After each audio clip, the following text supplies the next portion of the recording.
भगवान ने लड़ी थी भगवान की लड़ाई। आज भगवान को देखकर खुश है भगवान। अयोध्या में कार सेवा का मामला, दीवारों पर पेंटिंग और जय श्री राम के नारे, संघ स्वयंसेवक के रूप में किया था कार्य। 6 दिसंबर सन 1992 जब बाबरी का विध्वंस हुआ और 30 जनवरी वर्ष 2024 जब भगवान श्री राम के बाल रूप की प्राण प्रतिष्ठा का आयोजन पूरे देश में राष्ट्रीय उत्सव के रूप में मनाया जा रहा है।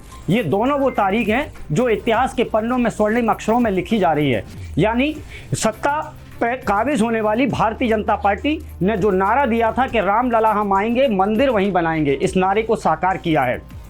6 दिसंबर सन 1992 को जब बाबरी का विध्वंस हुआ, उससे पहले वर्ष 1991 और वर्ष 1990 में भी कार सेवा हुई। तमाम सारे कार सेवक पूरे देश से अयोध्या में पहुंचे। फैजाबाद से लेकर अयोध्या तक भगवान श्री राम के नारे पूरे देश में गुंजायमान हो रहे थे। इस समय आगरा से खेरागढ़ विधानसभा सीट से भारतीय जनता पार्टी के विधायक भगवान सिंह कुशवाहा हमारे साथ मौजूद हैं। सौभाग्य की बात है कि वर्ष 1990, 1991 और 1992 की कार सेवा के दौरान भगवान सिंह कुशवाहा ने भी अपना योगदान दिया था। हम सीधे तौर पर बात कर रहे हैं कि आखिर उस समय क्या स्थिति थी और आपने क्या देखा था। 6 दिसंबर 1992 बहुत महत्वपूर्ण दिन था और उस समय लगभग मेरी आयु 22-23 वर्ष रही होगी। उस समय हम लोग संघ के स्वयंसेवक थे, चूँकि सन 84 में प्रथम वर्ष किया हुआ था और ये कमल सागा लगती उसको मैं मुझसे था। तो उस समय जो घटना घटी उसमें भी जैसे रामचंद्र जी के सेतु पुल में हर छोटे छोटे बानर के रूप में भी सेवा करने का मौका मिलता है, इसी प्रकार छोटे से बानर के रूप में हमें भी मौका मिला था। और निश्चित रूप से आज अब काफ़ी इंतजार के बाद 500 साल के बाद 22 जनवरी 2024 को हमारे लिए बहुत महत्वपूर्ण क्षण आने वाला है और निश्चित रूप से हम बड़े अपने आप को बड़े सौभाग्यशाली समझेंगे।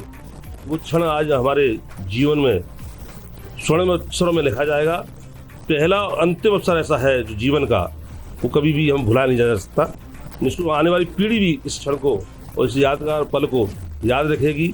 और ऐसे 22 जनवरी 2024 के श्री राम लला के प्राण प्रतिष्ठा के मौके पर मैं अपने सभी क्षेत्रवासियों को, आगरवासियों को, देशवासियों को अपनी ओर से बहुत बहुत बधाई देता हूँ, शुभकामनाएं देता हूँ निश्चित रूप से। और अपील करना चाहता हूँ, विनती करना चाहता हूँ कि हम लोग 22 जनवरी 2024 को दीपावली के रूप में घर घर दीप जला करके, सजावट करके धूमधाम से दूसरी दीपावली मनाने का काम हम लोग करें और निश्चित रूप से अपने आप को हम बड़ा सौभाग्यशाली समझेंगे कि ये मौका हमको देखने को मिल रहा है। विधायक जी, वर्ष 1990, 91 और 92 की हम बात करें, उस समय आयु आपकी 21, 22 और 23 वर्ष। आप इतनी सी उम्र में जब के स्वयंसेवक के रूप में जब भगवान श्री राम की परिवार को भी चिंता हुई होगी, कौन कौन से वो लोग थे जिनके साथ में आपने ये योगदान किया था?